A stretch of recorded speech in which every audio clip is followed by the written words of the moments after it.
नमस्कार मंडळी, कसे आहात सर्वजण? नारळाची वडी करताना फसते, कधी कडक होते आणि कधी वडीच पडत नाही. असं का बरं होतं? त्यासाठी तुम्हाला हा संपूर्ण व्हिडिओ पाहावाच लागेल. कोणताही जास्त खटाटोप न करता फक्त 15 मिनिटांमध्ये 9 शिक्के देखील सहजपणे करू शकतील आणि तोंडात टाकताच विरघळणे. आज आपण मऊसूद अशी नारळाची वडी करणार आहोत. चला वेळ न घालवता रेसिपीला सुरुवात करूयात. सर्वात प्रथम ओल्या नारळाची काळी पाट काढून पातळसर असे बटाटा स्लायसरने काप करून घेतले. बटाटा स्लायसर नसेल तर सुरीने काप करून घेतले तरीही चालेल.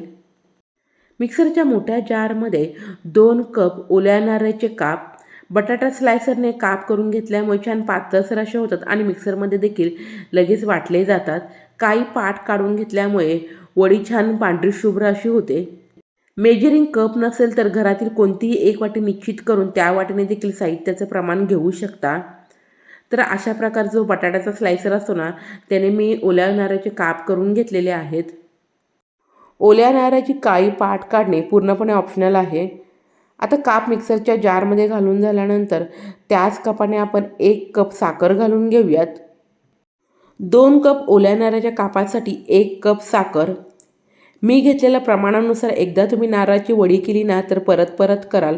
कोणताही जास्त तामझाम न करता फक्त 15 मिनिटांमध्ये ही नारळाची वडी तयार होते.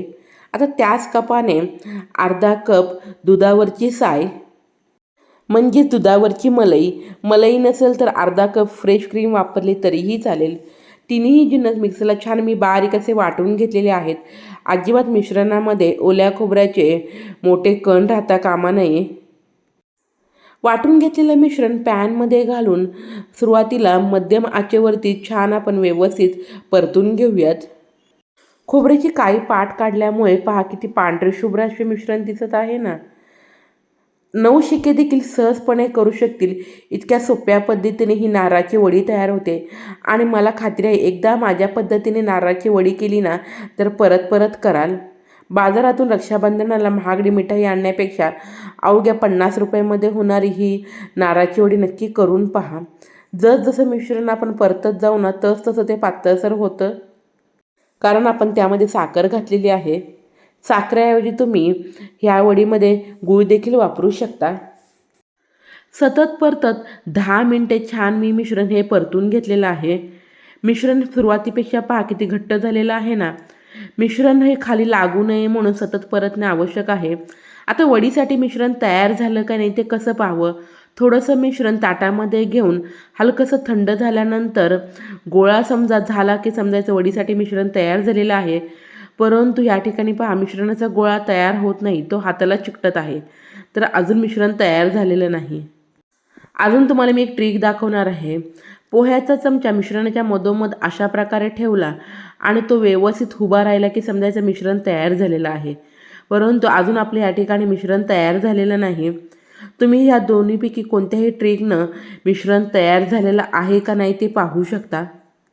मी दाखवलेल्या पद्धतीने एकदा नारळाची वडी केली ना 10-12 दिवस नव्हे तर तब्बल महिना ते 2 महिने टिकते. अजिबात ती खराब देखील होत नाही.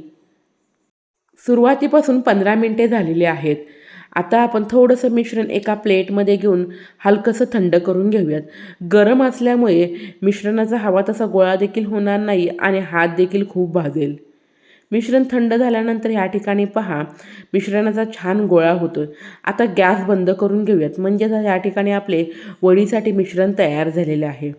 चमचा देखील छान उभा राहिला की समजायचं मिश्रण वडीसाठी तयार झालेलं आहे. मिश्रण तयार झाल्यानंतर जास्त वेळ न लावता लगेच एखाद्या टीनमध्ये घालून वडी सेट करून घ्यावी. पूर्णपणे थंड झाल्यानंतर मिश्रण तुम्ही वडी सेट करायला गेला तर हवी तशी वडी अजिबात सेट होणार नाही. तर या ठिकाणी मी टीनमध्ये बटर पेपर लावून त्यामध्ये वडी सेट करून घेणार आहे. तुमच्याकडे अशा प्रकारचा टीन नसेल तर कोणत्याही एका प्लेटला तुम्ही तूप लावून देखील वडी ही सेट करून घेऊ शकता. वडीमध्ये वेलची आणि जायफळ पूड आवडत असेल तर ती थोडीशी घातली तरीही चालेल. आता गरम असतानाच मिश्रण आपण टीनमध्ये घालून वडी छान एकसारखी अशी थापून घेऊयात. 2 कप ओल्या नारळाचे काप, 1 कप साखर आणि अर्धा कप मलईपासून ही खोबऱ्याची वडी तयार होते. कोणताही जास्त खटाटोप न करता नवशिके देखील सहजपणे करू शकतील. वडी छान एकसारखी सेट करून झाल्यानंतर वरती थोडेसे आपण पिस्त्याचे काप घालून घेऊयात. पिस्ता पूर्णपणे ऑप्शनल आहे. पिस्त्याऐवजी तुम्ही काजू किंवा बदामाचे काप घातले तरीही चालेल. आता वडीवरील पिस्ता लगेच निघू नये म्हणून आपण अशा प्रकारे वाटीच्या साहाय्याने छान प्रेस करून घेऊयात. हलकंसं मिश्रण थंड झाल्यानंतर आपण ही वडी कट करून घेणार आहोत. गरम असताना तुम्ही वडी कट करायला गेलात तर हवी तशी वडी पडणार नाही. पिस्ता घातल्यामुळे वडी पहा दिसायला किती सुंदर अशी दिसत आहे. हलकंसं मिश्रण थंड झाल्यानंतर आता मी वडी कट करून घेते. वडीची जाडी तुम्हाला कितपत जाड किंवा पातळ हवी ना त्यानुसार तुम्ही वडी थापून घेऊ शकता. तुमच्या आवडीनुसार कोणताही इसेन्स घालून देखील तुम्ही ही ओल्या नारळाची वडी करू शकता. तर येत्या राखी पौर्णिमेला ही महिनाभर टिकणारी नारळाची वडी नक्की करून पहा आणि कशी झाली ते मला कमेंट बॉक्समध्ये सांगायला अजिबात विसरू नका. तर अशा प्रकारे मऊसूत तोंडात टाकताच विरघळणारी नारळाची वडी तयार झालेली आहे. तुम्ही देखील येत्या राखी पौर्णिमेला नक्की करून पहा आणि मला खात्री आहे एकदा माझ्या पद्धतीने ही नारळाची वडी केली तर कुठेही फसणार नाही. रेसिपी आवडली असेल तर नक्की लाईक करा, जास्तीत जास्त शेअर करा. अशाच नवनवीन रेसिपी पाहण्यासाठी माझ्या चॅनलला सबस्क्राईब करा आणि महत्त्वाचं म्हणजे बेलची घंटी वाजवायला अजिबात विसरू नका.